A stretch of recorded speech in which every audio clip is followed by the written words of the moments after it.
Vamos entonces a comenzar la segunda de las 4 reuniones en las que consiste este ciclito, este cursito, o qué sé yo qué. Recuerdo muy rápidamente para los que estuvieron, veo muchas caras que estuvieron el miércoles pasado y les agradezco. Y veo algunas caras que no vi el miércoles pasado y también les agradezco. O sea, soy un tipo agradecido. Y quienes estuvieron el miércoles pasado descubrieron la farsa y no vinieron hoy, no hay modo, como no están, no puedo desagradecerlas. Entonces no tengo más que agradecimiento para todos los presentes. Bueno, entonces digo para recordar un poquito dónde estábamos para quienes estuvieron y para poner en autos, como se dice, a los que no estuvieron, que la vez pasada dijimos 3 cosas. Lo voy a decir muy rápido para arrancar de una vez con lo que queremos decir hoy. Tomamos un poco el título de este cursito, de este recorrido, que es 40 años de democracia, las ideas de una época, y lo primero que hicimos fue tomar esta última palabrita, época, y pensar un poco qué es una época en la historia de un país o de las ideas de un país, ¿no? ¿Qué es esta época que queda circunscripta por estas 2 circunstancias cronológicas del 1983 y 2023, ¿no? Y cómo cada época dialoga con las anteriores y en qué consiste y de qué modos puede pensarse ese diálogo que una década sostiene con que una época, que a veces es una década, a veces no. A veces son muchas, como en este caso, que son 4, no homogéneas internamente, eso también lo veremos, ¿no? Pero ¿qué diálogo, qué tipo de relación sostiene una época con la que la precedió, ¿no? Eso nos dio una primera excusa para acudir al riquísimo pensamiento muy inspirador y que estará presente todo a lo largo de este recorrido de nuestro amigo González, ¿no? Que decía eso de las épocas. Toda época dialoga con la anterior, y dialogar con la anterior no es pensarla como el conjunto de sus consensos o de sus homogeneidades. No es decir, los 60 fueron los años en los que todos escuchamos los Beatles. Los 60 fueron los años en que todas las chicas usaban minifalda, ¿no? Los 60 son los años en que todo el mundo tenía un póster del Che. Eso es un modo muy fácil de resolver qué es una época. Pensar una época, dice González, es pensarla en las preguntas que esa época dejó abierta y no fue capaz de responder bien, ¿no? Entonces siempre estamos dialogando con los legados, que son siempre legados de tipo interrogativo, son siempre legados de asuntos que una época plantea y que nunca puede resolver cabalmente, tanto en el terreno de la política como en el terreno de las ideas teóricas sobre las políticas. Y recuerdo entonces lo que dijimos también sobre la circulación en los ambientes académicos de las teorías del desarrollo en los años 60, de la dependencia en los años 70, de la democracia en los años 80, ¿no? Vimos como si había una fuerte continuidad entre las teorías desarrollistas de los años 60 y las teorías dependentistas de los años 70. En cambio había una esmerada, ¿no? y subrayada ruptura entre todas esas preocupaciones de aquellas décadas y el pensamiento de los años 80, que era un pensamiento lleno de metáforas, de quiebres, de bisagras en la historia. Acuérdense que el viejo Alfonsín decía, cuando todavía no era viejo, hay que ponerle una bisagra a la historia, ¿no? Hay que establecer un corte con el pasado para que nunca más, frase de los 80, ese pasado vuelva, ¿no? Y para inaugurar un tiempo nuevo hacia el futuro.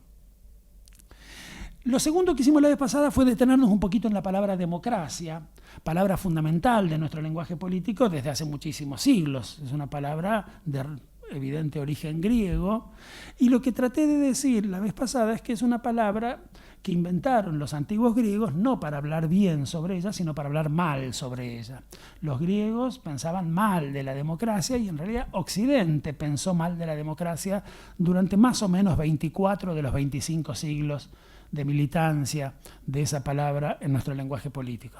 La democracia, a lo largo de la larga historia de Occidente, es sinónimo de 2 cosas: del gobierno, del bajo pueblo, del populacho, de los no preparados y de anarquía, ¿no? Y esa doble connotación, el gobierno de los pobres y de los despreparados, y el desorden y la anarquía, están presentes de muchos modos, ¿no? en las grandes tradiciones dominantes del pensamiento de Occidente, no solo, aunque por supuesto en las más aristocráticas, en las más minoritaristas, no hay ni que decirlo, pero incluso en las más avanzadas, en las más liberales, hasta tiempos muy recientes. Yo les decía la vez pasada, me parece que se puede decir que solo a partir de la Primera Guerra Mundial, ¿no? Y si me apuran, un poquito, yo diría, de la salida de la Segunda Guerra Mundial, que la democracia adquiere su significado contemporáneo, que es un significado que nos permite pensar bien de ella y no mal de ella, porque es un significado también que la lima de todos sus componentes más subversivos o más irritantes para convertirla apenas en un sistema de reglas de juego que nos garantiza un conjunto fundamental de libertades y de derechos a cambio de que los ciudadanos nos dejemos representar, deleguemos, esta es una palabra que tiene una fuerte militancia en la teoría política contemporánea, deleguemos nuestra soberanía en nuestros representantes y los dejemos a ellos dedicarse a la cosa pública mientras nosotros nos ocupamos de nuestros asuntos privados. Si la democracia es apenas eso, un sistema de reglas de juego que nos garantiza un conjunto mínimo de libertades y de derechos, y nos permite renovar periódicamente las autoridades y no mucho más, entonces la palabra democracia puede perfectamente ser valorada positivamente, incluso por los ideólogos del sistema económico que hoy domina el planeta, que es el capitalismo, con el que si pensáramos a la democracia de otros modos, ¿no?, evidentemente la democracia entraría en conflicto. Está claro que esa idea de democracia, sin embargo, es una idea, como decíamos la vez pasada, muy minimalista, que cuando nos empezamos a poner un poquito más exigentes no nos deja satisfechos. Queremos más que un conjunto de reglas de juego que nos garantice la vida, un conjunto básico de libertades, un conjunto básico de derechos. Queremos más que un conjunto básico de libertades y de derechos. Y lo que yo sugería la vez pasada es que estas dos palabritas, libertades y derechos, precisamente nos permiten medir en su desarrollo y en los modos en los que las hemos ido enriqueciendo a lo largo de las últimas décadas, nos permiten medir el grado creciente de exigencias que tenemos hacia la democracia, ¿no? Y lo que nos ha llevado a veces a hablar de democracias meramente formales por oposición a democracias sustantivas, o de democracias meramente formales por oposición a democracias verdaderas. Tendemos a pensar que una democracia es tanto más verdadera, es tanto más sustantiva, es tanto más efectivamente democrática, cuantas más libertades y cuantos más derechos nos garantice, ¿no? Y por eso la discusión sobre las libertades y los derechos, que es de lo que nos vamos a ocupar hoy, en las distintas tradiciones teóricas políticas del mundo contemporáneo, es particularmente importante para pensar el problema de la democracia. Señalamos rápido la vez pasada, sobre el final, que existen tres grandes modos de pensarse la libertad en las grandes tradiciones filosófico-políticas o teórico-políticos de Occidente que convergen en nuestro modo contemporáneo de pensar la democracia, que son la tradición liberal, la tradición democrática y la tradición republicana. La primera piensa la libertad como libertad negativa, la libertad individual de los ciudadanos frente a los poderes estatales, corporativos, que pueden amenazarla o asfixiarla. La segunda, la tradición democrática, piensa la libertad como una libertad positiva, no como libertad de, sino como libertad para. ¿Para qué? Para participar de manera deliberativa y activa en los asuntos públicos. Y la tercera idea de la democracia, de la libertad, la que nos permite pensar la tradición republicana, es una idea sobre la libertad que empieza por entender que nadie puede ser libre en una comunidad, en una nación, en un país que no lo es. Y que piensa, por lo tanto, a la libertad no tanto o no solo como un atributo de los individuos, sino como un atributo colectivo del pueblo. Aparece el pueblo como sujeto de la política, aparece el pueblo como sujeto de la libertad. Si las dos primeras ideas sobre la libertad tienden a tener un corolario antiestatalista, es decir, tanto la tradición liberal como la tradición democrática tienden a pensar que la libertad de los individuos es tanto mayor cuanto menos se mete el Estado en nuestras vidas, la tradición republicana tiende a pensar que la libertad del pueblo es tanto mayor cuanto más está el Estado allí para garantizarla, ¿no? La consecuencia, el corolario de la idea republicana de libertad es un corolario estatalista y no antiestatalista. Y uno podría decir, en toda la tradición republicana occidental, de Aristóteles, pasando por Cicerón y por Maquiavelo y llegando a Hegel o a Mariano Moreno o a John William Cook, un gran republicano popular argentino. Esto es apenas una excusa para recomendarles el gran libro de un amigo, que es el amigo Christian Gaude, que escribió un muy importante libro sobre el pensamiento y la labor parlamentaria de John William Cook, que se llama El peronismo republicano, ¿no? Voy a volver sobre la idea de los populismos, no del peronismo en particular, de los populismos en América Latina como una forma de republicanismo popular y no como la negación, como se nos quiere hacer creer a veces, del republicanismo. Y señalamos la vez pasada dos grandes ideas sobre los derechos. Una idea negativa sobre los derechos, podemos llamarla liberal, que es la idea de los derechos que le reclamamos al Estado que se abstenga de violar, y en la medida en que es el Estado el que muchas veces los ha violado o a veces los sigue violando, calificamos a veces como humanos. Entonces llamamos derechos humanos a aquellos que el Estado ha violado o viola y le decimos al Estado, Estado, pará de violarlos. Esos derechos que el Estado no puede violar son derechos que yo llamaría negativos. Y hay junto con ellos un conjunto de otros derechos que yo llamaría positivos, que son en cambio los derechos que le reclamamos al Estado que garantice. Los derechos que solo podemos tener si está el Estado allí, con políticas públicas activas, con asignaciones presupuestarias adecuadas para garantizarlo. Decir que tenemos un derecho a la salud implica decir que el gobierno del Estado tiene la obligación de hacer las asignaciones presupuestarias necesarias para construir hospitales, para agarparle sueldos razonables a los médicos y las médicas y los enfermeros y las enfermeras. El Estado tiene que estar para que algunos derechos sean efectivos, así como tiene que retirarse para que otros lo sean. A estos los llamamos negativos, a los primeros positivos. Lo que sobre el final de la reunión pasada decíamos es que de los modos en los que se combinan estas tres ideas de libertad y estas dos ideas de derecho, resultan modos diferentes en los que a lo largo de estos 40 años que componen esta época que aquí estamos estudiando, hemos pensado la democracia. Y yo la vez pasada sugería que a lo largo de estos 40 años, la democracia fue pensada primero como una utopía, durante los años de la transición, fuertemente dominados por una idea liberal de la libertad y por una idea negativa de los derechos.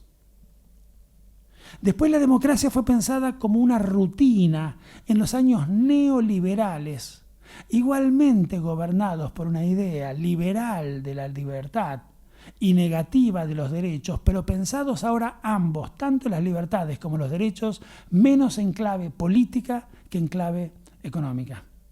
¿Sí? No se pensaba tanto en las libertades de los ciudadanos frente a un Estado que había sido terrorista pocos años atrás, sino que se pensaba en la libertad de los agentes económicos, ¿no?, frente a un Estado que se calificaba como paquidérmico, como asfixiante de las fuerzas productivas. Y no se pensaba tanto en los derechos humanos, en los que de hecho por lo menos la retórica oficial pensó poco durante los años 90 en la Argentina, de los individuos, sino que se pensaba en los derechos de los agentes económicos, ¿no?, de dar libre impulso a las fuerzas de la producción. En un tercer momento la democracia se pensó en la Argentina como un espasmo de participación muy intensa, muy apasionada. Los espasmos son intensos y son breves. Y a esas características tuvo en efecto el espasmo de democracia fuertemente participativa, asociada sobre todo a una idea de libertad positiva, de libertad para reunirse en los parques y en las plazas y en los centros de estudiantes, en las fábricas recuperadas, en el bar de la esquina, en las capillas, en las asambleas barriales, y sentir por un ratito, por un momento, que teníamos algo de nuestro destino colectivo en nuestras propias manos. Si el alfonsinismo había sido el primado de la idea liberal de libertad negativa, el 2001 / 2002 / primer semestre, digamos, del 2002, no mucho más que eso. Fue un espasmo de democracia participativa asociada a la idea de libertad positiva para participar. Lo que posiblemente resulte más complejo y más interesante desde el punto de vista de su caracterización en esta historia que vamos a contar, es lo que empieza en la Argentina en el 2003, donde me parece que la democracia no se piensa ya como una utopía, ni se piensa ya como una rutina, ni se piensa ya como un espasmo, sino que se piensa como un proceso de democratización, ¿no? La democracia no ya como un orden, no ya como un sistema, no ya como un punto de llegada al que había que arribar, sino como algo que había que profundizar todo el tiempo, agregándole a los que hasta entonces se habían conseguido derechos y libertades. La vez pasada algo dijimos sobre los años 80 de la transición. Recordamos el valor de esta palabrita que provenía de las viejas historiografías marxistas y de las más modernas sociologías de la modernización y el desarrollo, que suponían una orientación de la historia hacia un punto de llegada al que había que arribar. Tanto el marxismo como la sociología de la modernización y el desarrollo habían pensado esa transición y ese punto de llegada en el terreno de las transformaciones, digamos así, socioeconómicas, estructurales de las sociedades.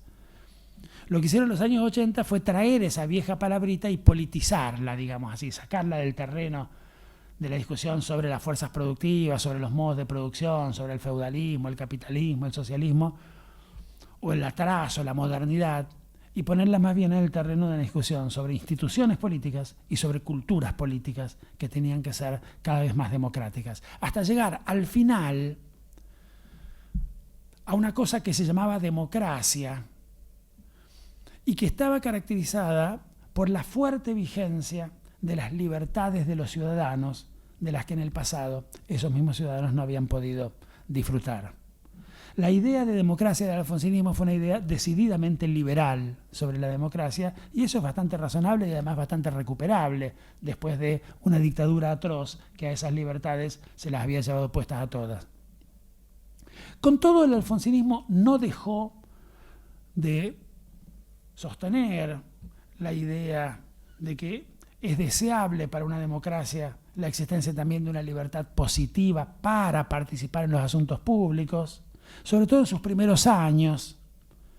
Pero creo que algo de esto decíamos la vez pasada, sobre todo a partir del 87, del desenlace de la crisis política y militar de Semana Santa en el 87, es clara la opción de Alfonsín y del alfonsinismo por privilegiar con mucha más fuerza la libertad negativa asociada a la idea de representación. Acuérdense, espérenme aquí un cachito que yo me voy a tomar un helicóptero, voy a exigir la rendición de estos caballeros, voy a venir y voy a contarles y voy a hacer todo eso. ¿Por qué? Porque yo soy el representante de ustedes al que ustedes eligieron para deliberar y gobernar en su nombre, ¿no? A partir de ese momento y de todo lo que siguió, tanto en los últimos años del alfonsinismo como durante la larga década siguiente, definitivamente el principio liberal de la representación se impone como lógica política dominante sobre el principio democrático de la participación, que es cada vez más enfáticamente desestimulada. Desde Alfonsín, en el balcón de la Casa de Gobierno el domingo de Pascua del 87, diciendo ya está, ya se resolvió esto, por suerte no hay sangre en la Argentina, felices Pascuas, vayan a su casa a besar a sus hijos. Es decir, Alfonsín nos propone una escena estrictamente privada y familiar, y el abandono del espacio público cuya ocupación durante 4 días había sido ¿qué? En esa lógica, el argumento con el que Alfonsín había tenido después fuerza o capacidad para la negociación, cualquiera sea la que haya sido, ¿no? Sobre eso macaneó Alfonsín ese domingo a la tarde y después supimos un poquito más con los militares levantiscos. Entonces, la participación apenas como un instrumento, una participación apenas instrumental para la primacía de una lógica típicamente liberal de la representación. En los años 80 se leía mucho en la Argentina, en las carreras de ciencia política, un librito muy bueno de un profesor canadiense que se llamaba Crawford B. McPherson, que ha escrito cosas muy importantes. Un librito de la editorial Alianza que se llamaba La democracia liberal y su época. Ese librito es muy interesante y toma esa expresión, democracia liberal, que como es evidente, supone la conjunción o la articulación entre dos tradiciones. La tradición democrática, asociada a la idea de participación popular en los asuntos públicos, es decir, a la idea de poder, que eso es lo que quiere decir kratos en griego, ¿no? Poder, no gobierno, poder, incluso potencia del pueblo, ¿no? Y la idea liberal de que los ciudadanos o el pueblo no deliberan ni gobiernan sino a través de sus representantes, ¿no?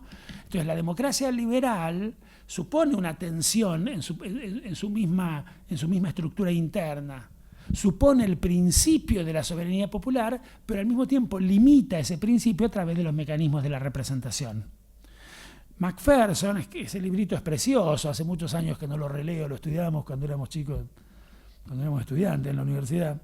La democracia liberal y su época, estudia el modo en que esas democracias liberales se construyeron en los países del cuadrante noroccidental del planeta y dice, esos países fueron primero liberales y sostuvieron su funcionamiento inicial con constituciones netamente representativistas, en la que los ciudadanos no deliberaban ni gobernaban, sino a través de unos representantes que tenían todo el poder para hacerlo. Y sobre eso puede leerse, y les recomiendo que lean, ese gran documento del liberalismo político contemporáneo, que son los papeles del federalista de Hamilton, Madison y Jay, ¿no? Del republicanismo liberal, ¿no? Diría... Es extraordinario, ese libro es extraordinario, a mí me fascina. Es un libro fuertemente antidemocrático, es un libro liberal, representativista, fuertemente republicano. Es muy interesante el argumento, porque es un argumento que de algún modo discute con toda la tradición republicana previa, europea, que habían sostenido Rousseau y Montesquieu, ¿no? Esos dos grandes enemigos de la revolución, a los que después las piruetas de la historia convirtió en casi ideólogos de la revolución que no quisieron, la francesa, ¿no? Que se pasaron toda la vida tratando de evitar. La historia tiene esas cosas, la muy desgraciada, ¿no? Un tipo escribe toda la vida para evitar una revolución, los revolucionarios leen de ese autor lo que siempre se lee de los autores, lo que uno quiere, lo que a uno le da la gana, porque leer es un acto político y no un acto de disciplina con los textos, ¿no? Y esos autores que fueron fuertes militantes antirrevolucionarios y eventualmente incluso fuertemente conservadores como Rousseau, ¿no? Terminan en la enciclopedia Clarín los hombres de la historia, ¿no? Como los grandes pensadores de la revolución que en realidad siempre quisieron evitar. Bueno, Rousseau y Montesquieu fueron grandes pensadores de la República, de la cuestión republicana, ¿no? No sé si diría grandes pensadores republicanos en el sentido de que su opción política personal fuera republicana. Eso sería más complicado o sería para otra conversación o para otro curso entero en el Borges, ¿no? Que no es este. Pero en todo caso, eran grandes pensadores de la cuestión republicana y decían sobre la república una cosa muy interesante. La república es una gran forma de gobierno en sociedades pequeñas.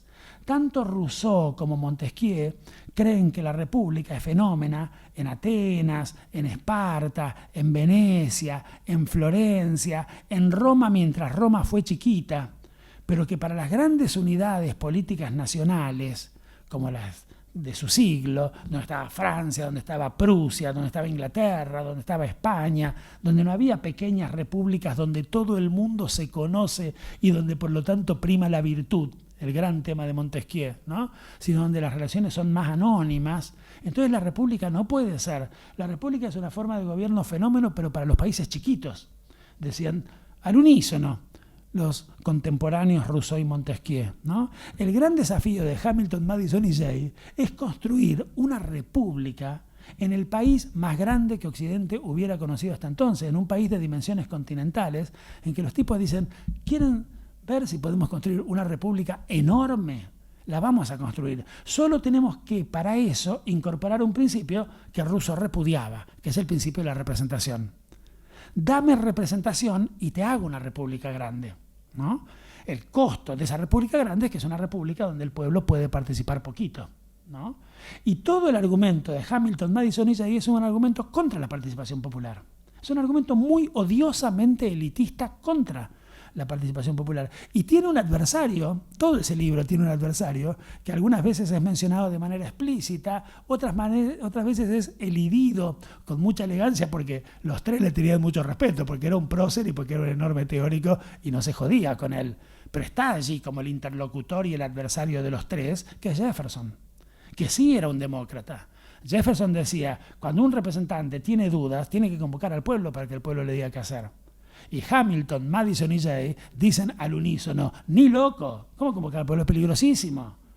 Sí, para eso los países tienen gente competente, gente que ha estudiado, gente que tiene un espíritu sereno y que por lo tanto puede deliberar y gobernar y decidir en nombre de las mayorías que no pueden deliberar ni gobernar. Es un libro odiosamente antidemocrático y al mismo tiempo es un libro que yo admiro mucho porque es un libro formidable. Bueno, a lo mejor conocen la anécdota de los papeles del federalista. Es un libro que escriben Hamilton, Madison y Jay. En realidad no es un libro, es un conjunto de artículos, cerca de 80, me parece recordar, 86 creo, no me acuerdo.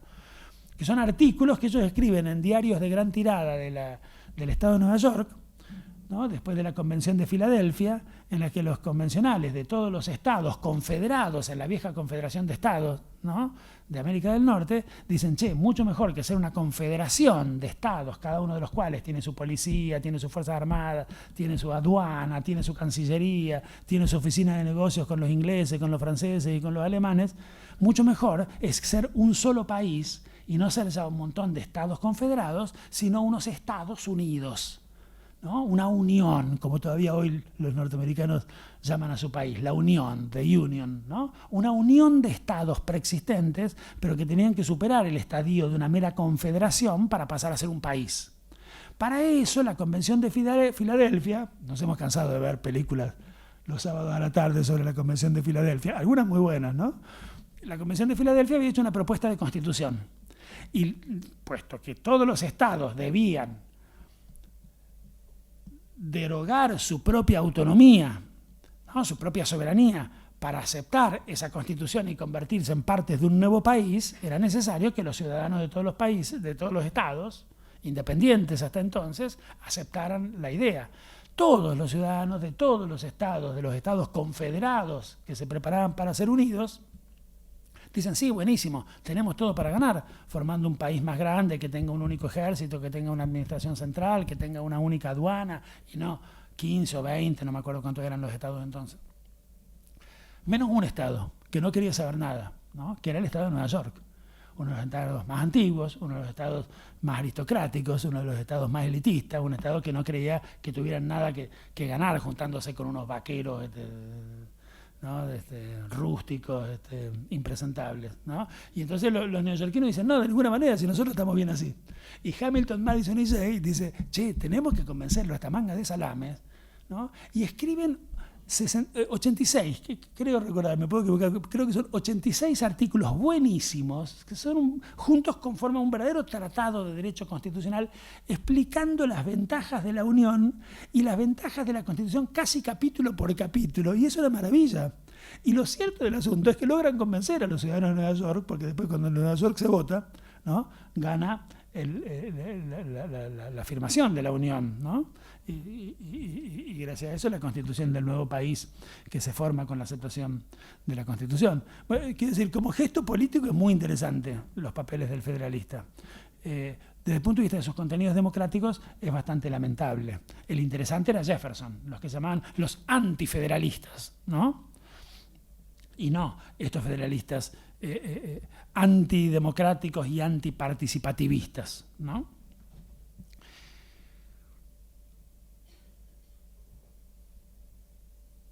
Lo que dice Macpherson es, establecidas esas naciones sobre ese piso, sobre ese principio de una representación, de un lazo vertical entre los ciudadanos y los representantes, después esas sociedades fueron incorporando grados crecientes de participación popular, ¿no?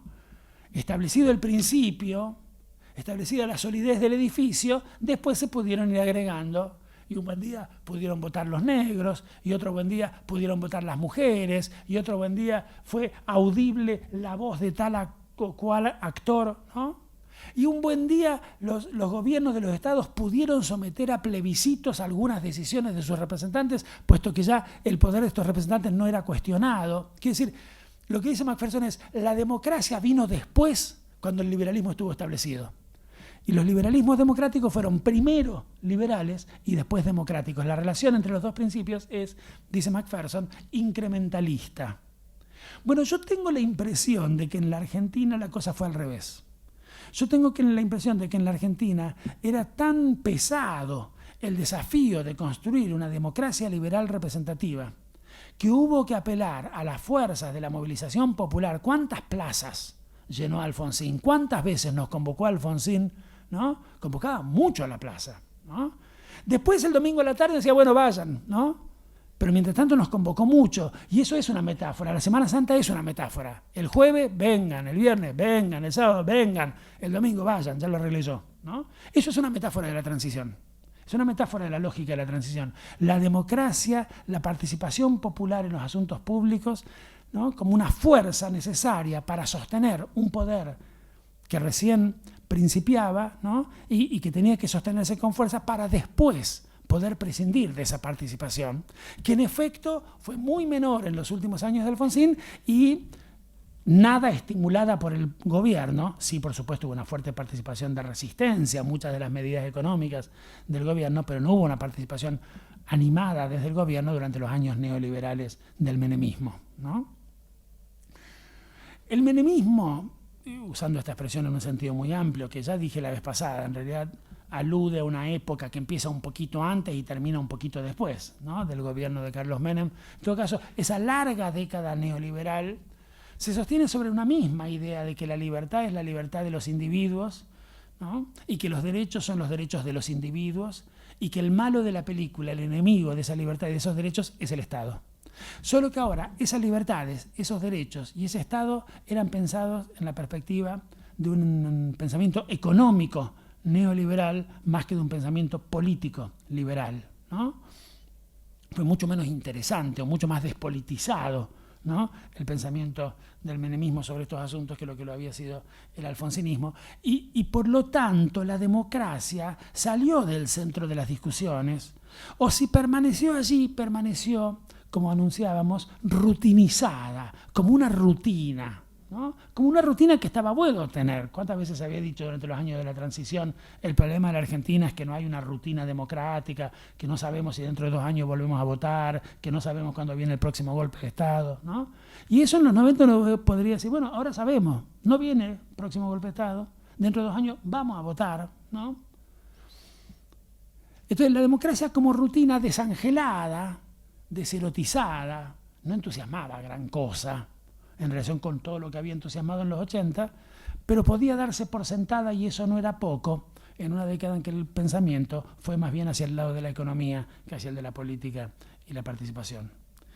Es en el 2001, me parece, cuando la idea de libertad liberal, de libertad para participar de manera deliberativa, activa, argumentativa, para tomar el propio destino en las propias manos, vuelve por sus fueros. Al 2001 lo veo como una vuelta por sus fueros de la idea de libertad para, de la idea de participación popular, con la que el alfonsinismo había coqueteado, que el alfonsinismo había frisado después y que sale del freezer intensamente en el 2001, ¿no?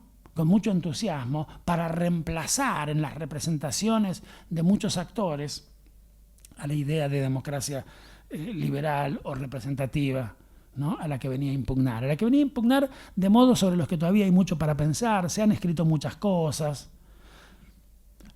Yo en general tengo una sensación de disconformidad con casi todas las cosas que se han escrito sobre el 2001. Creo que todavía nos falta pensarlo bien. No sé si alguna vez lo podremos pensar bien. Parece que hubo mucha gente que se entusiasmó más de la cuenta. Hubo otra gente que se asustó más de la cuenta. Las dos cosas eran un exceso. Ni peligraba la democracia, ni la política. que por el contrario se vieron sin duda fortalecidas, ¿no? Fue interesante que cuando se decía en el medio del 2001, se derrumba la política. Salió un libro en el 2001 que se llamaba El derrumbe político. Y uno tiene ganas de decir, ¿cómo derrumbe político? Si por fin hay un poco de política en este ISPA, después de una década de aburrimiento y de somnolencia de la política. Por fin, ¿no? Volvemos a salir a la calle, por fin levantamos nuestra voz colectivamente. ¿Cómo? ¿El derrumbe de un gobierno? Sí, de un gobierno ineficiente, conservador. ¿Fue virtuoso el modo de ese derrumbe? Bueno, no, nos gusta que los gobiernos terminen expulsados por el voto popular y no por la gente en la calle, y sobre todo no nos gusta que en la salida, ¿no?, asesinen a 34 personas. Pero no me parece que allí haya peligrado la política, no me parece que haya peligrado la democracia, que por el contrario se vio fortalecida y aprendió otras estrategias también allí, ¿no? El entonces senador y durante unos cuantos meses, un año y pico, presidente provisional Eduardo Duhalde, entendió bien esto, ¿no? Duhalde usaba una frase que era interesante, que como dice Mario Weinfeld, con su característico sentido del humor, lo revela como un prosista menor, pero como un político perspicaz. Con la gente no se jode, decía Duhalde, ¿no? Y eso fue una enseñanza del 2001. Menem se cansó de joder con la gente. Menem se cansó de acuñar frases tales como ramal que para, ramal que cierra, 50 paros generales no me van a hacer cambiar el rumbo económico. O sea, para Menem no solo la gente no era importante, sino que él decía que no era importante, que había una decisión y que 50 paros generales no le iban a hacer cambiar. Duhalde, en una frase, no sé si decir más democrática o por lo menos más entendedora, como diría Borges, ¿no?, más entendedora de la enseñanza de democracia que había recibido la política argentina en el 2001, decía, con la gente no se jode, ¿no? Es interesante esa enseñanza para la democracia. El kirchnerismo también la aprendió.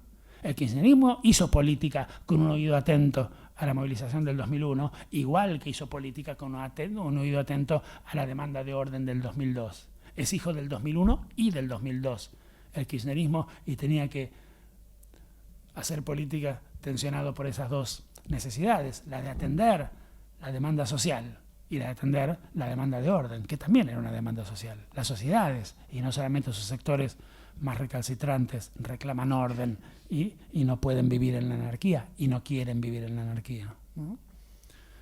El 2001 entonces está asociado a la idea de libertad positiva, de libertad para participar, a la idea de una participación que durante un rato aparecía como más importante que la dinámica formal de la representación con la que colisionaba, con la que tensionaba. Hay un libro de Bonazo, de Miguel Bonazo, que se llama El Palacio y la Calle, ¿no?, sobre el despelote del 2001. Es interesante esa dicotomía, el palacio y la calle. Uno podría decir la lógica de la representación y la lógica de la participación popular, porque las dos estaban allí actuando.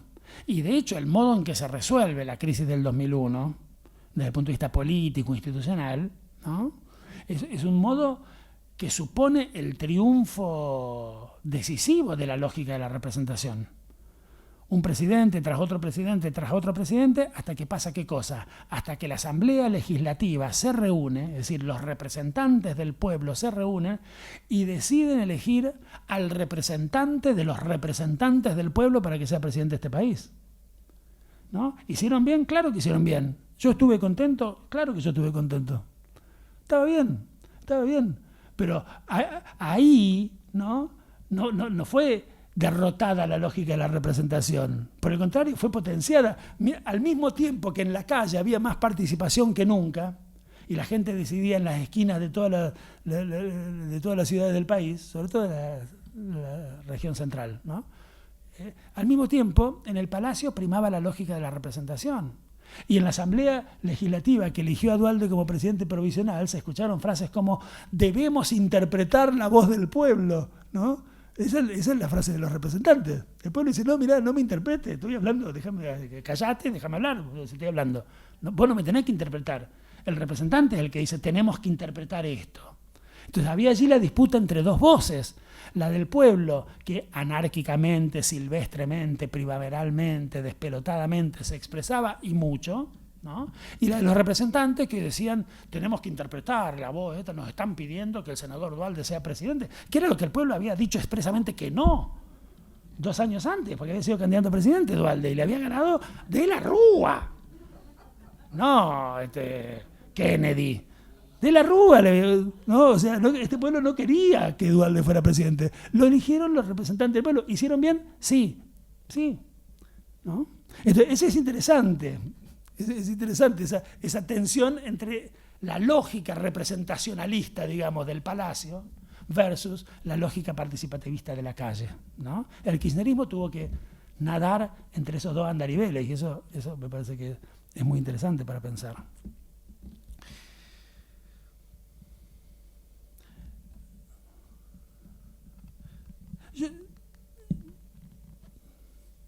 Yo no soy muy amigo de caracterizar a los episodios de la política, o a los momentos de la política, a los fenómenos de la política, con los nombres propios que nos ofrece la teoría.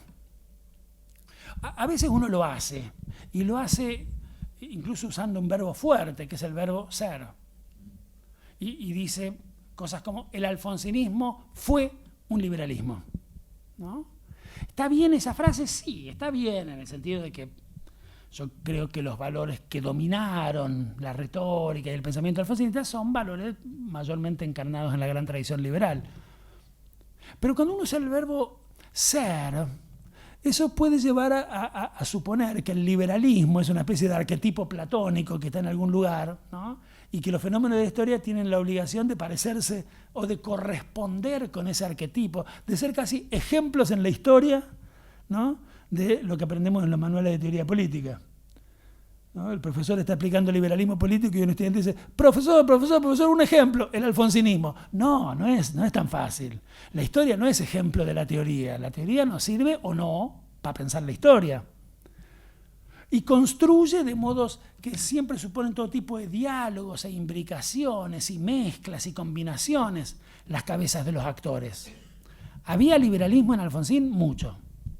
Pero había otras cosas también. Había un jacobinismo social, había un krausismo remoto, había un desarrollismo insinuado. ¿En qué porcentaje? ¿Qué sé yo en qué porcentaje? No es un problema de porcentaje.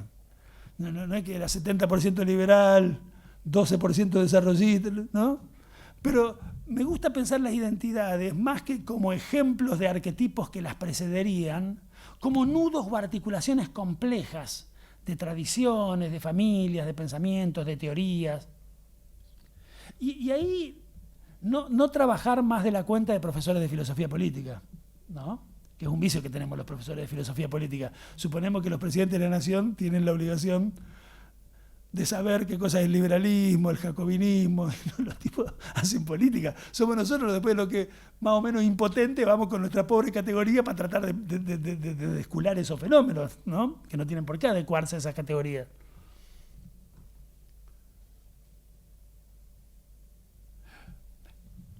Lo que me parece interesante a mí es preguntarse cuáles son las tradiciones teóricas, de ideas filosóficas, de pensamiento, que se articulan de un modo muy complejo en el kirchnerismo. A mí me parece que por lo menos las tres que hemos mencionado hasta aquí. El kirchnerismo, y ahora cuando digo la palabra es, le pongo comillas, el kirchnerismo es un democratismo. El kirchnerismo es un liberalismo político. El kirchnerismo es un democratismo social. No, dije tres cosas. ¿Qué dije? Es un liberalismo, es un democratismo y es un republicanismo, perdón. Y es un republicanismo, ¿no? Es un republicanismo y vamos a ver el modo en que la idea de libertad, que recién presenté como republicana, ocupa así un lugar muy fundamental. Es más cosas también. Es un jacobinismo el kirchnerismo. Si uno entiende el jacobinismo, no en el sentido francés originario de la palabra, sino en el sentido de una vocación por transformar el mundo desde arriba del aparato del Estado, ¿no? Yo creo que el jacobinismo es una tradición de pensamiento importante en la Argentina, desde mayo de 1810, desde Moreno, que sabía que el único actor que podía actuar en la escena que se estaba construyendo de un país naciente era el Estado. No había allí, como en la Europa de las revoluciones burguesas, una clase burguesa pujante que podía ser el sujeto de una revolución. No había sujeto social de la revolución. ¿Qué había? Había un Estado chiquitito además. Un Estado poco poderoso, pero era lo que había. Y Moreno desde arriba del Estado quiso cambiar las cosas. Desde arriba del Estado quiso transformar la sociedad. Desde arriba del Estado quiso producir la instrucción del pueblo. Desde arriba del Estado dijo, para que triunfe la revolución debe morir Liniers, y lo mandó a fusilar. Desde arriba del Estado dijo, para que se instruya al pueblo debe haber una biblioteca pública en Buenos Aires, y la mandó a fundar.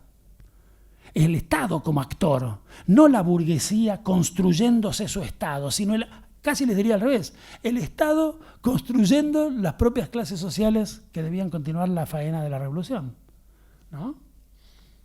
¿O no es la construcción de la famosa y a esta altura más o menos mitológica burguesía nacional una tarea que se han propuesto los gobiernos progresistas del Estado, ¿no? Por lo menos desde mitad del siglo XX en adelante, ¿no? No son las clases las que están primero peleándose por atrapar al Estado, como un aparato, como un instrumento. Es el Estado muchas veces el que hace la historia. Pensemos en Sarmiento, pensemos en Perón, en Alfonsín o en Kirchner, ¿no? Vocaciones por transformar el mundo desde arriba, no solo por atender las demandas que se oyen allí abajo. A veces por estar atento a las necesidades que hay allí abajo antes incluso de que se puedan articular como demandas, ¿no? Ahí digo esto rápido, solo para los que estén familiarizados con las diversas teorías que en Argentina son muy importantes sobre la cuestión del populismo. Hay una que lleva el sello indeleble de la obra de Ernesto Laclau, que es un teórico muy importante, por el que yo tengo mucho aprecio. Pero había una cosa de Laclau que yo creo que hoy podemos, con todo el cariño y el reconocimiento y la admiración que tenemos por sus libros, parar a preguntarnos un poquito. En Laclau, la unidad básica del análisis de la construcción, ¿no?, lo que él llama los procesos de construcción de hegemonía, es la demanda. Hay un actor que demanda tal cosa, hay otro actor que demanda tal cosa, otro actor que demanda tal cosa, otro actor que demanda... Y después viene o un líder, o una burocracia, o una ideología que puede atender o buscar atender a una serie de esas demandas y entonces las articula hegemónicamente, ¿no? Ya los que están familiarizados con la terminología de Laclau reconocen perfectamente el argumento. The little problem del argumento es que presupone la existencia de la democracia, de la demanda, que a veces no está tan clara para los propios actores. La decisión de otorgar derechos sociales, laborales y previsionales a las empleadas domésticas durante la gestión, ya no me acuerdo si de Néstor Kirchner o de Cristina Fernández, que fue una decisión sin duda muy importante, muy reparatoria, ¿no?, y muy emblemática del espíritu de esos 12 años de gobierno, no era una decisión al servicio de atender una demanda de un sujeto estructurada que lo estuviera levantando con banderas en la Plaza de Mayo. No había allí una sociedad civil que estaba diciendo derechos ya para las trabajadoras domésticas, ¿cuándo nos van a dar los derechos para las trabajadoras domésticas? Estamos hartos de que no nos den los derechos. No. Si había un sujeto desorganizado, anómico, desarticulado, era ese sujeto al que el kirchnerismo dijo, y no importa aquí si porque eran buenas personas o porque eran buenos keynesianos, ¿no?, que sabían que esas señoras tenían que tener más plata para ir al almacén, tenían que tener plata para gastarla después en el verano en Mar del Plata o en algún lugar, ¿no? Pero que sabían que había allí algo que atender, incluso cuando ese algo no estuviera estructurado como una demanda. A eso llamo jacobinismo, ¿no? A tratar de cambiar el mundo desde arriba, sin esperar a que desde abajo nos lo soliciten. Cuando se murió Néstor, hubo un montón de reportajes, ¿no? Se acordarán ese día, fuimos todos por ahí, dimos vuelta. La televisión se cansó de hacer reportajes, gente que iba allí. Y había un muchacho, militante de una organización en favor de la diversidad sexual, que contaba una anécdota muy interesante de Kirchner, la contaba con mucha emoción. Decía, Kirchner nos reunió y nos dijo, pedazo de pelotudos, pídanme el matrimonio, ¿no se dan cuenta que se los quiero dar? Es muy interesante esa demanda. Néstor les estaba pidiendo, construyan una demanda porque no puedo gobernar a puro golpe jacobino, ¿no? Yo me doy cuenta que hay así una necesidad, estructúrenla y pídanmela, porque si no todo lo tengo que hacer yo, todo lo tiene que hacer una, ¿no? Bueno, el jacobinismo es un poco pensar, che, todo lo tiene que hacer uno, ¿no? Desde arriba del aparato del Estado. Y eso está también en muchas tradiciones políticas argentinas, que nos caen más simpáticas, que nos caen más antipáticas. Hay un jacobinismo más de izquierda, hay un jacobinismo más de derecha en la Argentina, del que forma parte también el menemismo, ¿no? Con su vocación por transformar, entre otras cosas, la cultura tributaria, ¿no? Argentina. Había un personaje que a lo mejor recuerdan, un pelado que se llamaba Tachi, ¿no? Que era una especie de alucinado, ¿no? Que quería que todos pagáramos los impuestos, ¿no? Y la cara que ponía era de Robespierre, ¿no? Y la gana que tenía a todo lo que podíamos evadir, ¿no? Algún ticket o algo, era cara de querer llevarnos a la guillotina como Robespierre, pero en nombre de pagar los impuestos. Entonces es una mezcla de tradiciones el kirchnerismo. Pero yo entre esas tradiciones quisiera mencionar las que aquí más nos importan en relación con estas dos ideas sobre las que estamos dando vuelta de las libertades y los derechos. En el alfonsinismo, ya lo dije, primó una idea liberal de la libertad y negativa de los derechos. Veníamos de un Estado terrorista y con ese Estado queríamos que nunca más, ¿no? Los derechos que por eso llamábamos humanos peligraran. Con el menemismo teníamos una idea liberal de la libertad y antiestatalista de los derechos, pero pensaba más en clave económica que en clave política. El 2001 fue el estallido de la idea de libertad positiva. Y el 2003-2015, déjenme decir que la mezcla a la que damos el nombre raro de kirchnerismo es una mezcla de estas distintas ideas de libertad y derechos que hemos visto aparecer aquí y de estas distintas tradiciones en las que esas ideas se encarnan. Hay sin duda un fuerte componente liberal político en el kirchnerismo. Un fuerte componente liberal político en el kirchnerismo. Esto el kirchnerismo no suele reivindicarlo y a veces incluso no suele saberlo.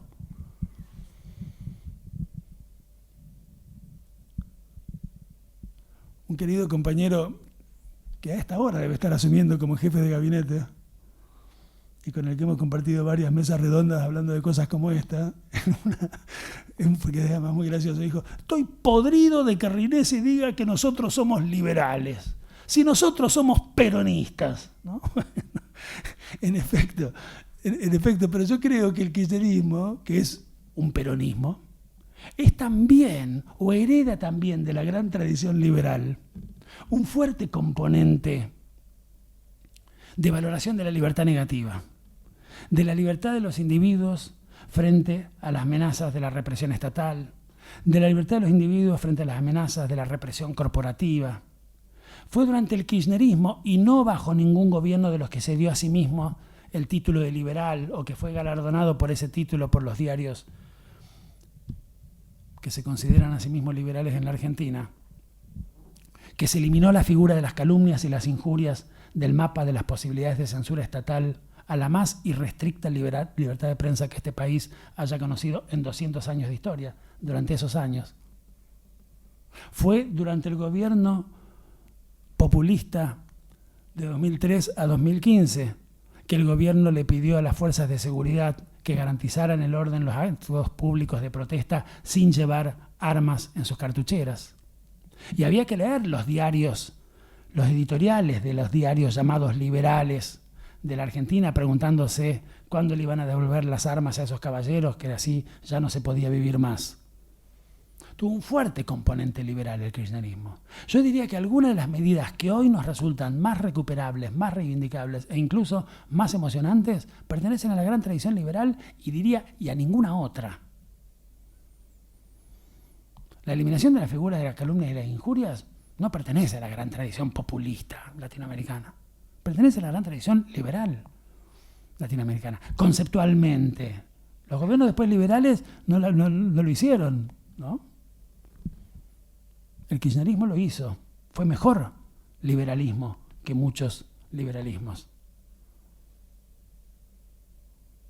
Y respecto a la libertad positiva es interesante pensar, me parece, el fenómeno de los populismos latinoamericanos. Y ahí déjenme decir dos cosas. Una es, yo creo que hubo intentos durante el kirchnerismo, ciertamente los hubo, de promover la participación popular en los asuntos públicos. En algunos campos, al menos, o en relación con algunos sujetos, por lo menos. La reducción de 18 a 16 de los años mínimos necesarios para votar promovió una fuerte participación política de los jóvenes. La ley que alentaba la organización de los adolescentes y jóvenes en centros de estudiantes en las escuelas secundarias me parece que apunta a promover la participación de esos jóvenes en los asuntos públicos. El decreto sobre elaboración participativa de normas, ¿no?, que sancionó Kirchner en el mismísimo 2003, fue muy importante. Promovía la discusión ciudadana de algunas de las normas antes de que éstas llegaran al Parlamento. El modo en que se discutieron la Ley de Educación Nacional y la Ley de Servicios de Comunicación Audiovisual van en el mismo sentido. Quiere decir, el kirchnerismo hizo muchos esfuerzos por promover la participación popular en los asuntos públicos. Dicho esto, déjenme decir que me parece que no hay que ser un antipopulista furioso, un antichavista de pura sangre, para advertir que hay por lo menos un problema en relación con la participación popular en los asuntos públicos en los gobiernos animados por figuras muy subyugantes, muy carismáticas, muy enamorantes. Es un problema para la participación popular creer que hay alguien que sabe más que nosotros lo que conviene, que tiene más que nosotros las respuestas adecuadas, que seguramente tiene un plan, que a lo mejor no nos informó, vaya a saber por qué, pero que ya nos va a informar, ¿no? Es un problema eso, es un problema. A mí me gustan los líderes populares y las lideresas también. Me gustan, me parece que están bien, me parece que van en el sentido de la democracia. No compro el prejuicio republicano aristocrático de que allí donde hay un líder del pueblo hay un problema. Allí donde hay un líder del pueblo hay un modo en que el pueblo logra expresarse en el espacio público. Los líderes del pueblo son instrumentos del pueblo y están bien que el pueblo use los instrumentos que tiene. Pero no dejo de advertir que hay algo por lo menos para pensar, para no chuparnos el dedo, para no ser autocomplacientes, en relación con las dificultades que plantea, para promover una participación efectiva, intensa, crítica, la existencia y el propio entusiasmo y la propia fascinación con los líderes que a veces el pueblo se da en su marcha. Yo creo que la idea más interesante con todo que el kirchnerismo ha introducido en la discusión sobre estos conceptos que aquí estamos poniendo a jugar es la idea de libertad republicana. La idea de una libertad que no es la libertad de los ciudadanos, sino la libertad colectiva del pueblo, o no es primariamente la libertad de los ciudadanos, sino la libertad colectiva del pueblo. Es decir, no es ni la libertad negativa de los liberales, ni la libertad positiva de los demócratas. Es la libertad entendida como soberanía del pueblo frente a las fuerzas exteriores a ese pueblo que pueden amenazarla. No sé si ya di la vez pasada, cuando presenté de manera muy general este asunto, si lo di, lo repito, si no lo di, lo digo ahora, los ejemplos del discurso que dio Néstor Kirchner cuando le garpó el último peso que le debíamos al Fondo Monetario, y después de eso hizo un discurso y dijo: a partir de hoy los argentinos somos un poco más libres. Qué interesante frase esa. Interesante, porque supone una idea distinta de la libertad, de la del liberal que dice: yo quiero ser libre para hacer lo que quiero con mis creencias, con mi cuerpo, con mi vida. No es eso. Ni tampoco es la idea del demócrata que dice: yo quiero ser libre para conversar con mis vecinos y decidir juntos a dónde queremos ir. No. Es la libertad de un sujeto en plural, los argentinos, no como la sumatoria de los ciudadanos que integran ese colectivo, sino como sujeto colectivo, que a partir de una decisión del gobierno del Estado eran más autónomos, eran más soberanos, porque le habían dado una patada al Fondo Monetario y sus señores que vienen aquí a hacer recomendaciones de política económica, le habían dicho, sí, vayan que somos un país libre y nosotros vamos a gobernar nuestra economía por nosotros mismos. Esa idea de libertad republicana, sinónimo estricto de soberanía, es una idea fuerte en el kirchnerismo. Algunos años después de ese discurso, de esa acción y de ese discurso de Néstor, cuando Cristina Fernández pone a circular el ARSAT-1, un satélite de comunicaciones de fabricación nacional, da un discurso también y dice, palabra más, palabra menos, lo mismo que había dicho Kirchner. A partir de hoy, los argentinos somos un poco más libres, somos un poco más soberanos, somos un poco más autónomos de los grandes complejos comunicacionales y satelitales, ¿no?, de Occidente, de los países ricos de Occidente. Podemos hacer un poco más la nuestra en la medida en que dependemos un poco menos de otros. Esa idea de libertad republicana es una idea muy fuerte en el kirchnerismo y me parece que completa, ¿no?, un nudo complejo de modos de pensar la libertad en la que se articulan la tradición liberal, la tradición democrática y la tradición republicana, en ese pensamiento complejo, difícil de asir, al que damos ese nombre, que no es el nombre de una ideología nítida, coherente, ¿no? También guarda con eso, es el nombre de un fenómeno de la política, ¿no? Y los fenómenos de la política no tienen la obligación de la coherencia, ¿no? Son más o menos coherentes. Uno puede encontrarle o no una coherencia, en general siempre ex post, ¿no? Pero son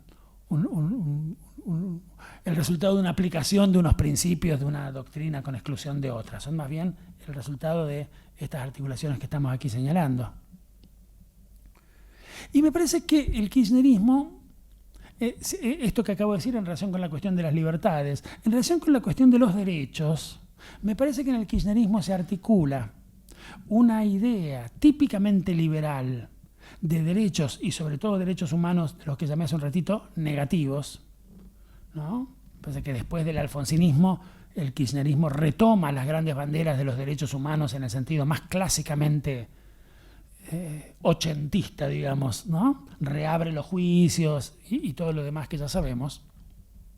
Pero además agrega otra noción de derechos, que es la que llamé hace un ratito una idea positiva sobre los derechos, es decir, la idea de los derechos que no le pedimos al Estado que se abstenga de violar, sino que le reclamamos al Estado que garantice y que defienda.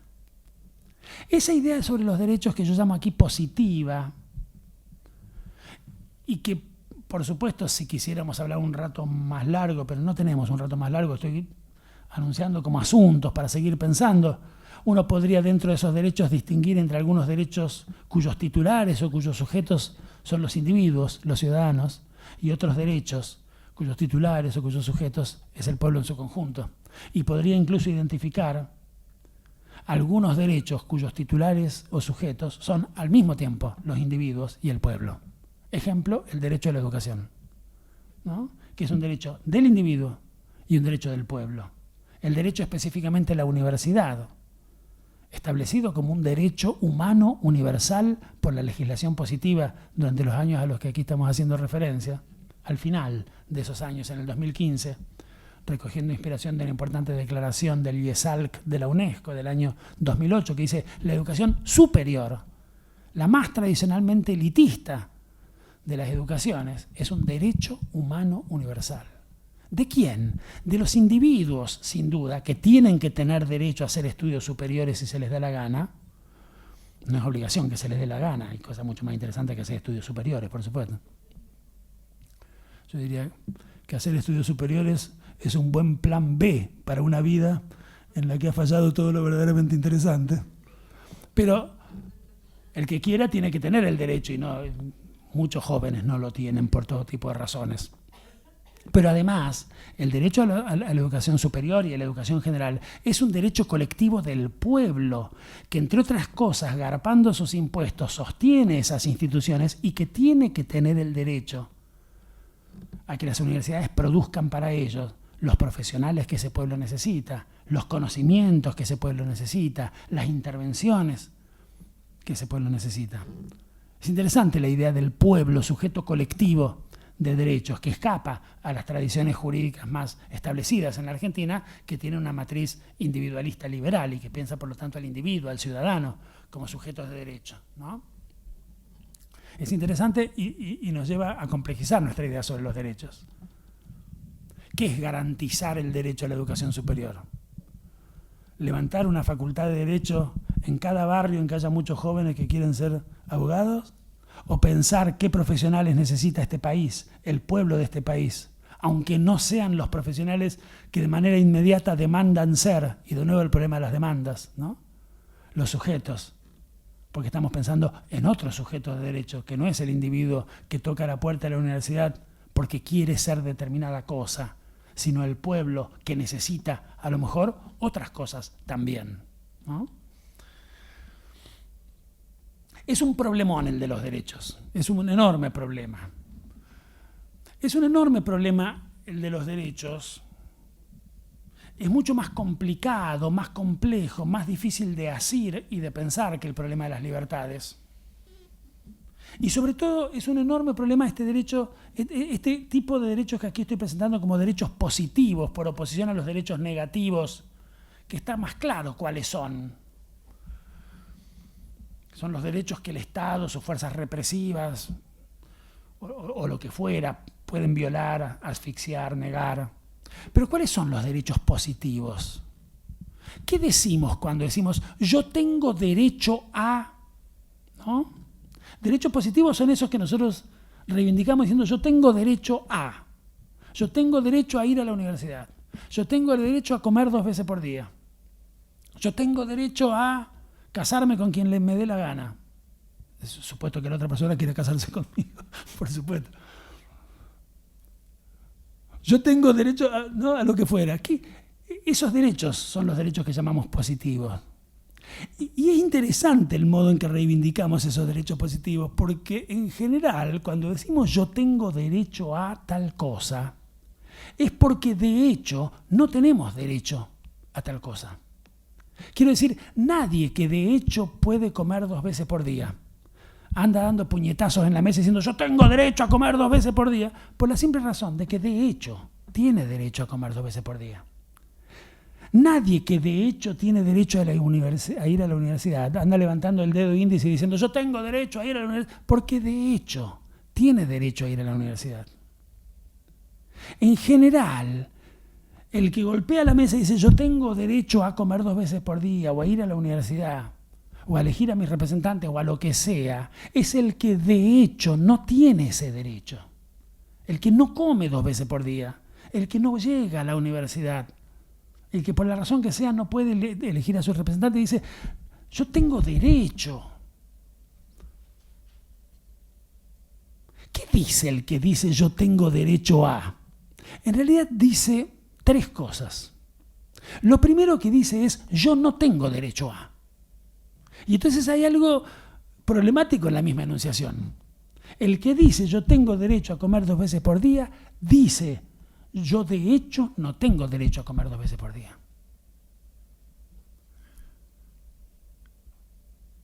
Pero lo segundo que dice es, pero eso está mal, eso no puede ser, eso es un escándalo.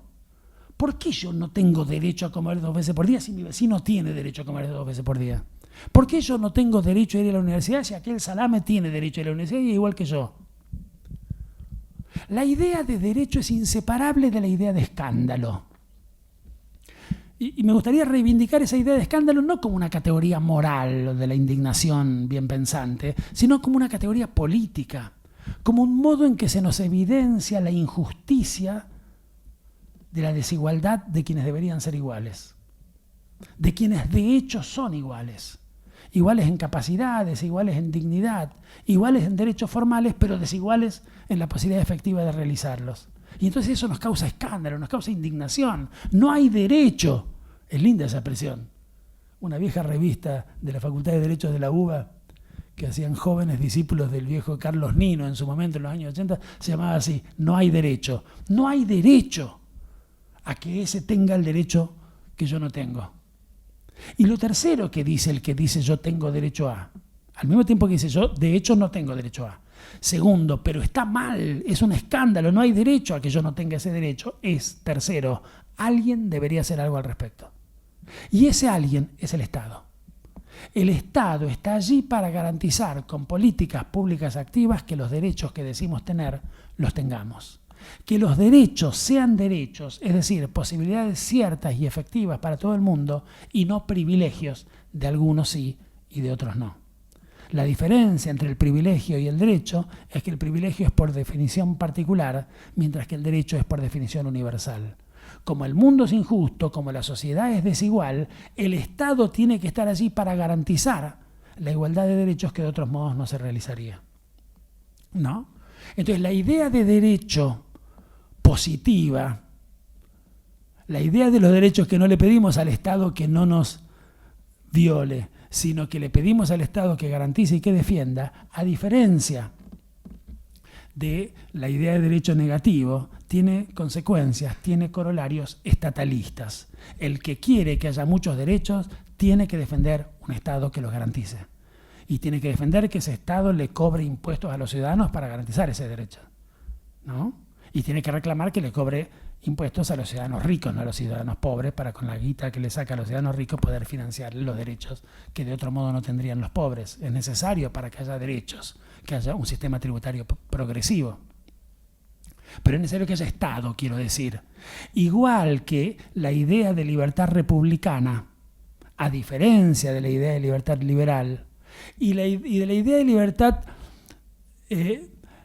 positiva, cuando esa libertad positiva se expresa del modo silvestre o anárquico del 2001, ¿no? Porque yo creo que el desafío de un pensamiento democrático es cómo hacemos para institucionalizar la participación popular deliberativa y activa, ¿no? Para que pueda funcionar en el seno de las instituciones y no en detrimento de ellas, ¿no?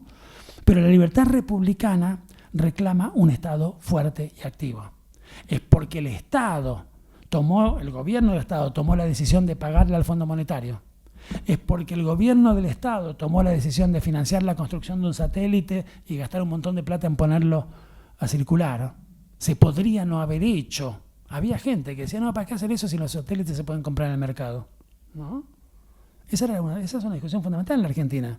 La Argentina se divide en dos grandes grupos. Los que creen que a los satélites hay que fabricarlos porque con eso se gana soberanía, y los que creen que eso es tirar la plata porque los satélites se pueden comprar en el mercado. Esa es la cuestión que divide en dos a este país. Entonces, requiere un Estado activo la garantía de las libertades republicanas, como requiere un Estado activo la garantía de los derechos positivos. El kirchnerismo fue un estatalismo, defendió una presencia fuerte del Estado en los asuntos colectivos, así como el menemismo, digamos, había sido conceptualmente un antiestatalismo, ¿no? No quiere eso decir que el Estado haya desaparecido de la escena ni haya dejado de cumplir una cantidad importante de funciones. Durante el menemismo las cumplió, y muchas, sobre todo de redistribución regresiva del ingreso, ¿no? Eso el Estado lo hizo y para eso el Estado tenía que estar presente, pero conceptualmente el pensamiento neoliberal es un pensamiento que reclama poco Estado para que las fuerzas del mercado actúen. El pensamiento republicano y el pensamiento democrático de los derechos positivos reclama un Estado activo que esté allí para garantizar esos derechos.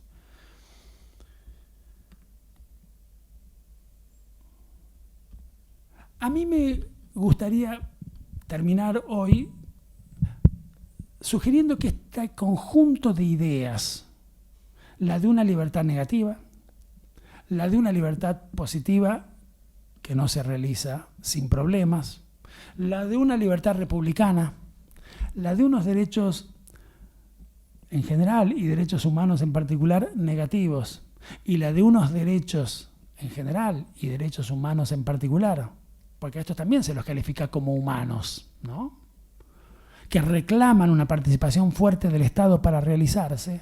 Me gustaría englobar este conjunto de tesis bajo el rótulo de republicanismo popular. Me parece que si uno puede decir, poniéndole las comillas del caso que ya dijimos que hay que poner porque el verbo ser en política siempre es un problema, que el alfonsinismo fue, comillas, un liberalismo. Lo fue primariamente, con otras cosas sí, con otros condimentos sin duda, pero fue un liberalismo. Y el menemismo fue un neoliberalismo. Solamente no, mezclado, pero fue un neoliberalismo. Y el 2001 fue un democratismo. ¿Solo? No, tenía un montón de componentes, había de todo, era un despelote. Pero fue un estallido de entusiasmo democrático por la participación. A mí me parece que sí hay que decir algo de la experiencia del 2003 al 2015. Yo diría que el 2003 al 2015 fue un gobierno republicano popular. Me gustaría dejar dicho esto, porque lo que quisiera hacer la vez que viene, y ahora como hicimos la vez pasada, damos 2 minutos para preguntas que deben ser muy breves, para poder ser respondidas en 2 minutos. Lo que me gustaría ver la vez que viene entonces es, ¿qué decimos cuando decimos esto de republicanismo popular? En la discusión teórica, en la discusión política, en la discusión pública argentina, a mí me parece que el desplazamiento del siglo XX al siglo XXI ha sido también el desplazamiento de la preocupación central por la democracia a la preocupación central por la república. Si en los 80 y todavía en los 90 cuando se hablaba de política, sobre todo de democracia, y se contraponía la democracia al autoritarismo, en los 2000 y los 2010 y lo que va de los 2020, la idea central que organiza las discusiones no es la idea de democracia, sino la idea de república, que tiende a contraponerse en los discursos dominantes a la palabra maldita populismo, ¿no? El populismo aparece como lo contrario de la república, como lo antagónico a la república. A mí me gustaría sugerir que no lo es, que el populismo es el nombre de una cierta forma de republicanismo en América Latina, de una cierta forma de república, que es la república popular.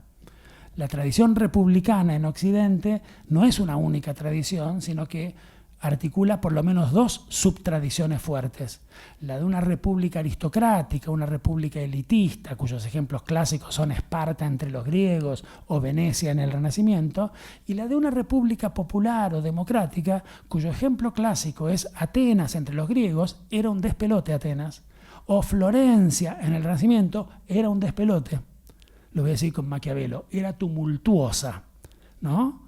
Maquiavelo dice, Florencia, todo bien, todo ordenadito, nadie pega chicle abajo, todo beautiful, ¿no? Ahora, el pueblo fuera de la escena. Florencia es tumultuosa, pero gracias a que es tumultuosa, tiene leyes más favorables a la libertad. Me quedo con Florencia tumultuosa que con Venecia serenísima, como le decían a Venecia, ¿no? La serenísima. Era un gobierno elitista de las buenas leyes y de los nobles, que no daba lugar al conflicto y donde el pueblo estaba fuera de la escena. Me quedo con la República Popular tumultuosa, ¿no?, de Florencia. Dice Maquiavelo, esa discusión a mí me parece que es interesante traerla hoy a la Argentina y pensar en la Argentina más complejamente la idea de república. República no es solamente no levantar la voz, tener buenos modales en la mesa, discutir civilizadamente y decir que estamos en contra de la grieta. República puede ser una república que ponga al pueblo del lado de enfrente de lo virtuoso y a los líderes del pueblo ni les cuento, y por eso a la vez que viene también vamos a retomar el problema de los líderes y de cómo los líderes han sido pensados en las tradiciones republicanas antiguas y modernas, ¿no?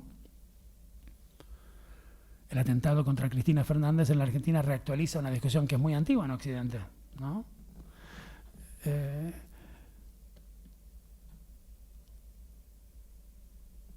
Y otra tradición republicana, digo, que por el contrario, sostiene al pueblo como sujeto de la vida, de la vida política, ¿no? Vamos a ver si podemos decir alguna cosita las que viene sobre la república aristocrática o república de los menos y república democrática o república de los más, cuyo nombre, me parece a mí, en América Latina es populismo.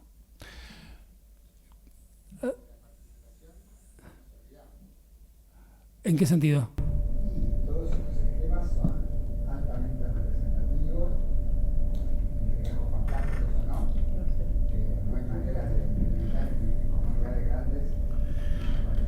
No, buenísima la pregunta, porque es lo que traté de señalar muy rápidamente y con mucha prudencia, pero es exactamente mi preocupación.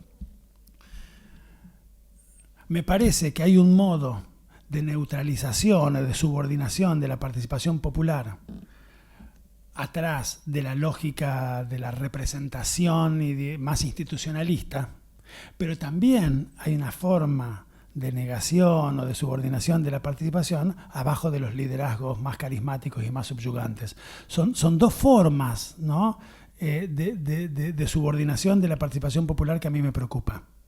A mí me parece que el desafío es pensar cómo se puede construir, y sobre eso en todo caso podemos tratar de dar vueltas la próxima, cómo se puede construir una república popular que no le haga asco a los líderes del pueblo, ¿no?, que no opine que los líderes del pueblo son una cosa horrible, que es mejor sacar de la escena, pero que pueda pensar al mismo tiempo las formas diversas de participación de la ciudadanía en la construcción, ¿no?, de las políticas, en la construcción de los escenarios, de las leyes, ¿no? A mí me parece que ese es el desafío, efectivamente. Si no van a ganar los Trump, los Bolsonaro y los Milei. ¿Puedes hablar un poquito más tarde? No, que si no, dice el compañero, van a ganar los Trump, los Bolsonaro o los Milei. Sí, pueden ganar, lo han hecho ya, 2 de los 3 que mencionaste. No veo inevitable que el tercero que mencionaste vaya a seguir el mismo camino, pero en todo caso, sí, y eso nos preocupa, por supuesto que nos preocupa, ¿no? A mí me parece que ese es un gran asunto. A mí me parece a mí me parece que la historia de América Latina, pero no solo de América Latina, pero puesto que estamos en América Latina, digamos, la de América Latina y la Argentina, nos enseña que los líderes del pueblo no son un problema para la democracia, sino que son muchas veces factores fundamentales de democratización de la vida colectiva. A mí no me molestan los líderes del pueblo, a mí me gustan los líderes del pueblo y me gusta que el pueblo se dé líderes como una herramienta en sus combates, pero temo que en efecto el excesivo entusiasmo con esos liderazgos sea un factor de ese estímulo para la participación de ese mismo pueblo de manera activa en la cosa pública. Le temo al peligro de la delegación, ¿no? Y eso me parece que es algo que tenemos que pensar si queremos, no solamente por oposición a una república aristocrática, una república popular, sino si queremos que esa república popular además sea democrática, ¿no? Me parece que hay que recuperar esa vieja palabrita de los 80 para pensar bien los problemas de este siglo XXI. Sí, of course. Ignorancia, ¿no? Pero a mí me resulta fácil pensar el paradigma de la democracia popular, la representación. Entonces, cuando vos mezclás o comparás democracia y republicanismo, ahí me resulta difícil, porque para mí el republicanismo son una forma de división de poderes, a veces sea muy elemental lo veo con más dificultad, o sea, entiendo toda la dinámica democrática, pero cuando me hablas de republicanismo, estoy pensando más en formas de división de poderes del Estado. Está bueno. No diría que no, en absoluto me parece que es elemental, me parece que es parcial, si querés. Quiero decir, la palabra república es posiblemente una de las palabras más difíciles de la historia del pensamiento político de Occidente, porque es la palabra que ha sido usada en más sentidos diversos y todos correctos, digamos, porque república lo que quiere decir es cosa pública. República lo que quiere decir es cosa común, territorio compartido, campo de problemas, ¿no? República a veces se usa en un sentido muy amplio para designar una unidad política, es decir, la República Argentina, es decir, la República Popular China, ¿no? Es decir, usamos la república como sustantivo, digamos, en un sentido muy amplio. A veces usamos la república como adjetivo, decimos que tal, ¿no? Decimos la República Popular China muy republicana no es, ¿no? Decimos, ¿qué tan republicana es la República Oriental del Uruguay o la República no sé qué? Bueno, la república como adjetivo es más estricta que la república como sustantivo. Y ahí viene la pregunta por cuáles son los rasgos que definen eso que nos permitiría adjetivar un sistema de gobierno, una unidad política como republicana. Yo creo que hay una cierta tradición en la que la división de poderes es fundamental. Pero no me parece que sea el único modo de decir la república. Rousseau, para decir un ejemplo del siglo XVIII que mencionamos hoy, Rousseau es un autor más o menos universalmente considerado un republicano y no creía en la división de poderes. A diferencia de su perfecto contemporáneo Montesquieu, a quien también mencionamos hoy, que sí hacía de la división de poderes un asunto fundamental. Pero entonces, ¿la división de poderes es constitutiva de la República? Yo diría que es constitutiva de la República la idea de libertad republicana, la idea de soberanía. La idea de soberanía del pueblo es republicana, ¿no? Esa es una idea republicana. La idea de la libertad como cosa pública es republicana. La idea kantiana de autonomía es una idea republicana.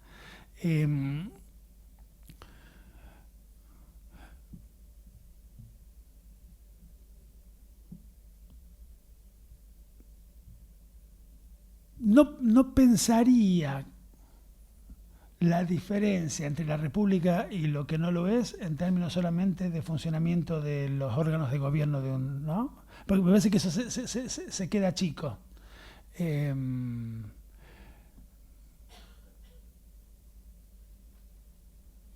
Me parece que la pregunta por la República es la pregunta por lo público y lo común de una sociedad. Esa me parece que es la, ¿no? Y ahí la pregunta es, ¿y cuál es la forma de organización política? ¿Y cuál es la forma de relación entre los poderes? ¿Y cuál es el tipo de relación entre ciudadanos y líderes, etcétera, que atiende mejor, ¿no? Esa preocupación por la cosa pública, por la cosa común, por el bienestar general, por la felicidad del pueblo, que son otros nombres, ¿no? Para decir la res pública, ¿no? Res pública es bien común. Hobbes lo decía en inglés, Commonwealth, ¿no? Y uno diría, Hobbes, un autor republicano, bueno, pero usaba la palabra república, ¿no? Por eso digo, la palabra república es difícil de agarrar. Es difícil de agarrar porque se ha dicho de muchos modos, que yo te diría de todos los modos. Y por lo tanto, lo que quiere decir en un contexto determinado viene muy definido por los modos en los que se usan los discursos hegemónicos. En la Argentina y en América Latina, la palabra república se usa muy mal para decir lo contrario de democracia popular, de populismo y de líderes democráticos del pueblo. Y ahí sí me parece que tenemos derecho a sublevarnos y decir, no, pará, eso es absolutamente sesgado. No compremos esa idea de república porque deja fuera grandes experiencias republicanas, ¿no? Me parece, digo, yo diría eso para tratar de responderte. ¿Había una mano por ahí? No. Me pareció ver una mano. Bueno. Sí, última, porque nos cierran acá, por eso. Sí. Te quería consultar, vos hablabas del 2001 y del Palacio y la Calle. Sí. Si para vos hay antagonismos entre el Palacio y la Calle, o sea, entre representación y participación popular. Porque si uno mira una revolución, puede seguir justamente cómo se va construyendo el antagonismo entre el Palacio y la Calle, sea la francesa o la rusa. El antagonismo puede ser un momento de esa relación, pero no está destinado a ser el destino de esa relación. Hay un autor que posiblemente hayan escuchado nombrar y que ha escrito cosas muy interesantes, que se llama Antonio Negri, ¿no? Que ha acuñado la famosa expresión poder constituyente por oposición a los poderes constituidos. Uno diría, en el ejemplo, la calle es el poder constituyente o instituyente de nuevas situaciones, el palacio es el poder instituido, ¿no? Que se opone casi por definición de poder instituido, a la novedad que representa el poder instituyente en las calles. Pero la dinámica de esa relación lleva a que lo que es instituyente hoy se convierta en instituido mañana, ¿no? Y por lo tanto la relación solo es de conflicto en un momento o cuando uno saca una fotografía muy instantánea de una situación, ¿no? Y las situaciones son siempre más dinámicas que eso. Me parece que el periodo este que consideramos hoy, el 2001, 2002, 2003, 2004 y lo que viene a partir de así, es un interesante ejemplo, ¿no? De los modos en que lo instituyente deviene instituido y en que no necesariamente, o parcialmente, ¿no? Y en que no necesariamente la relación entre esas dos cosas tiene que ser de antagonismo o de rechazo mutuo. Si tuviéramos más tiempo, pero verdaderamente no tenemos, haría uno de mis chistes preferidos sobre este asunto, que es el chiste sobre las palabras que terminan con la sílabación. No tenemos tiempo, de modo que pueden ustedes hacer el ejercicio en sus casas hoy mismo, antes de sus oraciones. Pueden buscar un diccionario, busquen en el diccionario varias palabras que terminan con la sílabación, como construcción, institución, revolución. El lenguaje de la política está lleno de palabras que terminan con la silabación. Y cuando uno busca esas palabras en el diccionario dice acción y efecto de. Composición, acción y efecto de componer. Institución, acción y efecto de instituir. Revolución, acción y efecto de revolucionar. Es interesante eso, porque en esas palabras está contenida toda la atención a la que se refiere tu pregunta, ¿no? Entre la acción de construir mi casa y la construcción terminada, que después puedo señalar con el dedo y decir, mirá qué linda construcción, ¿no? Está contenida como en una metáfora toda la dinámica de la vida social. La vida social es el perpetuo devenir sustantivo de los verbos, es el perpetuo devenir instituido de lo instituyente, ¿no? Es el permanente destrabarse del conflicto que en un momento puede establecerse entre el palacio y la calle, ¿no? Porque la calle siempre da lugar a nuevas situaciones, ¿no? Que van cambiando las formas que asume el palacio, ¿no? De manera que me parece que las dos cosas, la representación y la participación, el juego de las instituciones y el juego de la democracia, hay que pensarlas complementariamente. Bueno, gente, escúchenme, la seguimos la próxima, entonces miércoles que viene a las 7. Vamos a ver si nos metemos allí con la cuestión republicana que a mí me resulta muy interesante.